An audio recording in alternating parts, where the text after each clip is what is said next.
בקורס עם אפרת למדנו המון טכניקות, ולא רק טכניקות, גם איך להפעיל בובה, ואיך נכון להחזיק אותה, וכמובן שימוש במגוון חומרים, גם שיש בגן, שיש במרחב, שיש בכל מקום. ילדים מתחברים לדמות שהיא חיצונית, ודרכה אפשר הרבה יותר להעביר תוכן, גם אם זה כללים של הגן, להשתמש בבובה, ככלי להעברת מסרים, שזה מדהים.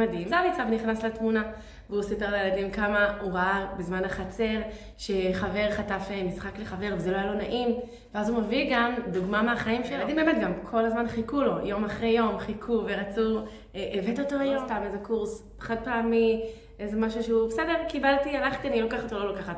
פה זה מחייב לי מאוד, ואני מאמינה שגם לאחר שנת השבתון זה עוד המשיך לתרום לי, ואני אוכל גם אני באופן אישי ליצור עוד ועוד בובות עם כל הכלים שקיבלנו פה מאפרת המקסימה.